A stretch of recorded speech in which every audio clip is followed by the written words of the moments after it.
పార్కుల్లో బెంచ్లుగా కూర్చోవేసి మనం కూర్చునే అవకాశం ఉంది.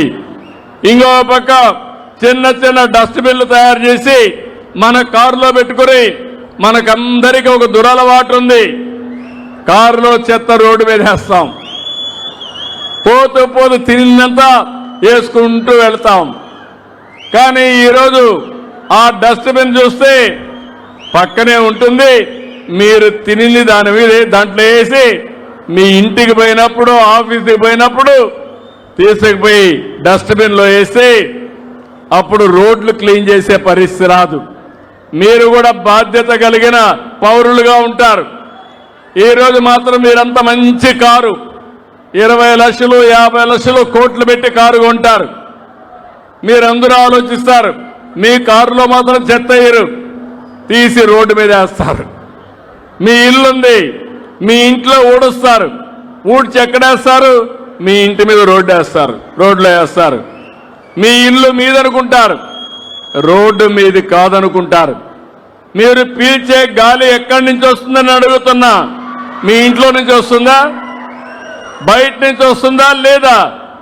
కలుషితమైతే కలుషితమైన గాలి పీలుస్తాం. ఆ గాలి పీలిస్తే ఆ గాలి వల్ల అనారోగ్యం అయ్యే పరిస్థితి వస్తుంది. నాకు ఒక వారసత్వం మీరు చూస్తే 123 మున్సిపాలిటీలు ఉన్నాయి. వీటిల్లో ప్రతిరోజు 9,000 వ్యర్థాలు, మొత్తం వేస్ట్ అంతా కూడా 9,000 మెట్రిక్ టన్నులు వస్తుంది. దీంట్లో తడి చెత్త 5,500 టన్నులు వస్తుంది. పొడి చెత్త 3,400 టన్నులు వస్తుంది.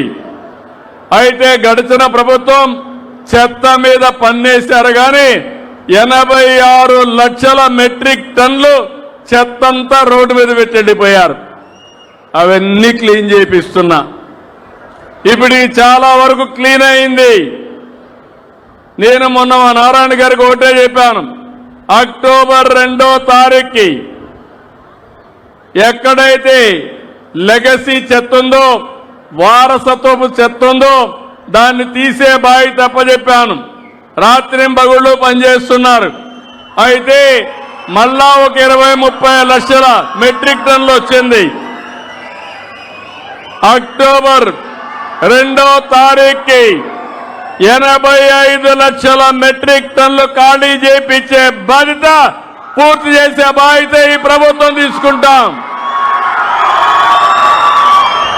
ఇటీవల వచ్చిన 20 లక్షల చెత్త కూడా డిసెంబర్కు పూర్తి చేసి ఈ రాష్ట్రంలో ఎక్కడ కూడా రోడ్డు మీద కానీ డంప్ యార్డ్లో కానీ చెత్త లేకుండా చేసే బాధ్యత మాదని మీ అందరికీ హామీ ఇస్తున్నా. ఈరోజు దీనికోసం 2,000 విద్యుత్ వాహనాలు పెట్టాం. అక్టోబర్ 2 గంతా ఇస్తాం. దీనికి చూస్తే దగ్గర 30 కోట్ల రూపాయలు ఖర్చు అవుతుంది. ఆ డబ్బులు కూడా ఇస్తున్నాం. ఇది కాకుండా డోర్ టు డోర్ కలెక్షన్ ఒకప్పుడు 34% ఉంది, దాన్ని ఇప్పుడు 68% తీసుకెళ్ళాం. అదే మరి విజిబిలిటీ క్లీనినెస్ చూస్తే 72% చేరింది. వేస్ట్ చేసే బాధ్యత ఈ ప్రభుత్వం తీసుకుంటాం. అదే సమయంలో మీరందరూ చెట్లు పెట్టమని నేను ఎన్నోసార్లు చెప్పాను. ఈ రాష్ట్రంలో 29% గ్రీన్ కవర్ ఉంది. నేను ఇక్కడికి వచ్చాను, వచ్చే ముందు నేను కపిల్ తీర్థం వెళ్ళాను. కపిల్ తీర్థంలో 1 గంట కుంభవర్షం, ఇక్కడికి వస్తే ఒక్క చినుకు లేదు. కారణం ఏంటంటే అక్కడ చెట్లున్నాయి, ఇక్కడ చెట్లు లేవు. చెట్లు ఎక్కడుంటే అక్కడ వర్షం పడుతుంది. అవునా కాదా తమ్ముళ్ళు అని అడుగుతున్నా. చిన్నప్పటి నుంచి చదువుకుంటూనే ఉన్నాం, కానీ చెట్టు మాత్రం పెట్టాం. పెట్టారా చెట్లు మీరు? మీ ఇంట్లో పెట్టారా చెట్టు మీరు? ఈరోజు ఇంకొక పక్క చూస్తే మీలో ఒకటి గుర్తుపెట్టుకోవాలి, ఈరోజు ప్రపంచంలో అనేక మార్పులు వచ్చాయి. నేను చిన్నప్పుడు ఈ పిల్లల అదృష్టవంతులు. నేను చిన్నప్పుడు లాంతర్లు పెట్టుకొని చదివా. ఆ రోజు కరెంట్ ఉండేది కాదు, తర్వాత కరెంట్ వచ్చింది. ఇంకో పక్క ఈరోజు మీరు చూస్తే మీ ఇంటి మీదనే సోలార్ కరెంట్ ఉత్పత్తి చేసుకునే పరిస్థితికి వచ్చారంటే అది మార్పు అని మరొకసారి మీ అందరికీ తెలియజేస్తున్నా. దగ్గర 20 లక్షల ఇండ్ల పైన సోలార్ కరెంటు శాంక్షన్ చేశాం. ప్రతి ఒక్క ఇల్లు, ప్రతి ఒక్క ఆఫీసు, ప్రతి ఒక్క పొలము కరెంటు ఉత్పత్తి చేసే కేంద్రాలుగా తయారవుతున్నాయి. ఇంకొక పక్క తమిళ్లో ఒకప్పుడు కరెంట్ అంటే బొగ్గుతో తయారయ్యేది. ఈరోజు బొగ్గు లేకుండా కరెంటుతో తయారు చేసుకుంటున్నాం. విండ్ కరెంట్ వస్తుంది, గాలితో తయారు చేసుకుంటున్నాం.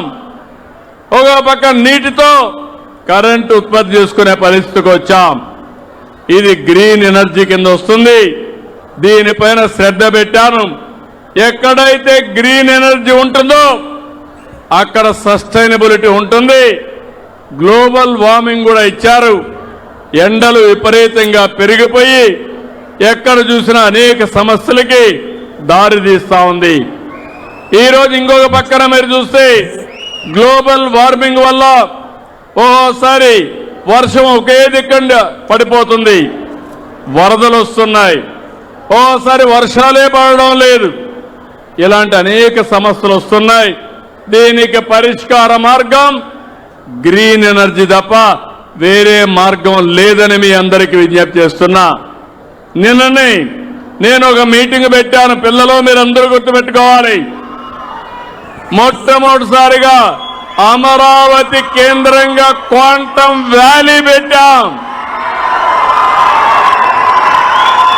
అమెరికాలో సిలికాన్ వ్యాలీ ఉంది, భారతదేశంలో క్వాంటం వ్యాలీ ఉంది. దానికి చిరునామా అమరావతి, ఆంధ్రప్రదేశ్.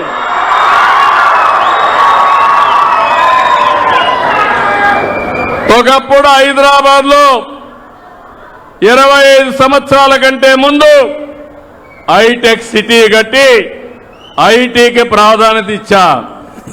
ఇప్పుడు క్వాంటం వ్యాలీ ద్వారా ఆంధ్రప్రదేశ్ లో ఆర్టిఫిషియల్ ఇంటెలిజెన్స్ కి ప్రాధాన్యత ఇస్తున్నానని చెప్పి కూడా నేను మీకు తెలియజేస్తున్నా. మా పిల్లలు ఆలోచించాలి. పిల్లలు, మీరు తెలివైన పిల్లలు. క్వాంటం వ్యాలీకి అల్గరిథమ్స్ రాయాలి మీరందరూ.